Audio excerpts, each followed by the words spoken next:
what's going on YouTube? Adam C here. The new tank is not here yet. I think it's supposed to ship in a day or two, so hopefully I'll have this thing up and running pretty soon. In the meantime, it's just the same old. I have to do these monstrous water changes on this 125 to accommodate the amount of waste due to the amount of fish that are packed in this 125. I mean, there's a lot of big fish crammed in a 125, and man, can they produce the waste.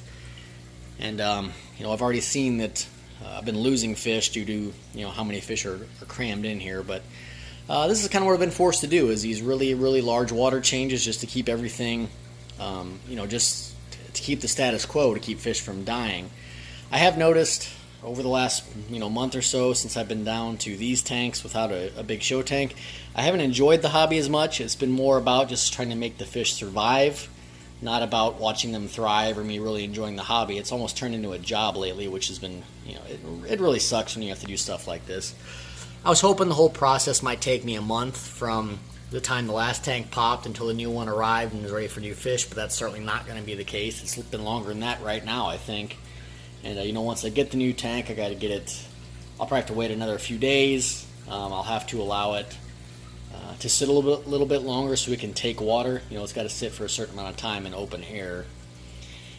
But whenever I get it up and going again, I think I'm going to be really excited, which is something I haven't felt in a long time. This has just been, every day it's just coming down here and waiting to open the door and seeing, what's the next problem? Did another fish die? Is a fish sick?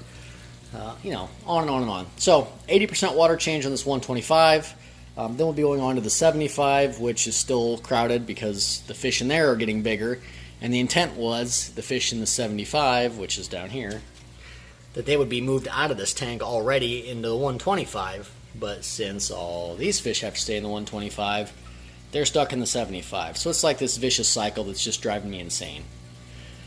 So let's get on with these water changes and we'll see how these go.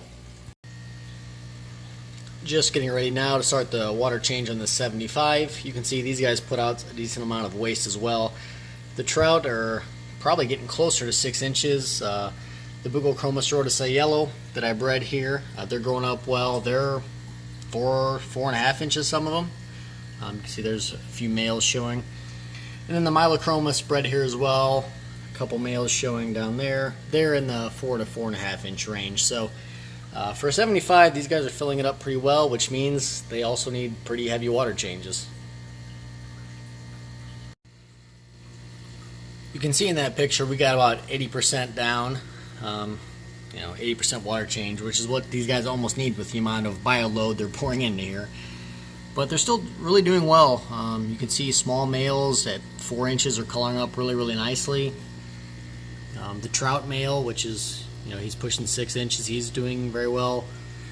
So they're still doing okay. It just takes a lot more maintenance to keep them at that level. So as much as I hate seeing all these fish crammed in here, I feel like I can't get them to where they need to be as far as a bigger tank, because none of these fish were supposed to still be in this 75-gallon tank. So this has all just been an act of frustration. But anyway, now we're moving on to this 40-gallon. Again, it's a mess. I mean, look at this.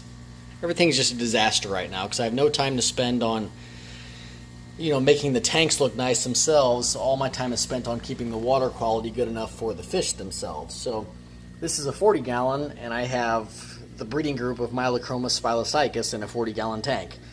These are 6 to 8 inch fish. This is the last thing that you want. This is almost like, practicing emergency situations, because they need to be in a much bigger tank, but they were starting to get stressed out. So as opposed to letting them go the way of the Sapphire, the Ornatus, I figured they'd have a better shot in the 40. And actually, ever since I set them in here, they've been breeding like rabbits. So I think they're going to make it. But again, nothing about this is optimal. This is all about just simply having them survive. So again, we'll do about 80% on this 40, and we'll see where that leaves us. And here we are at the end of day 1 water changes. So I do all my water changes over 2 days. I do like 5 tanks and 5 tanks.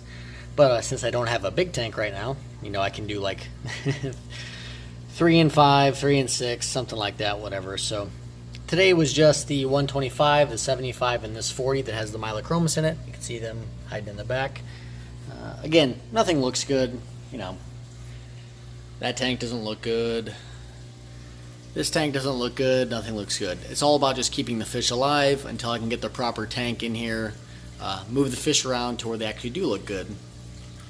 So anyway, guys, again, I know, not great videos, not great content. Fish are not looking good, but I really hope in the very, very near future that this is going to turn a corner and we can have a lot more cool stuff to talk about and show. So appreciate you watching. See you guys next time.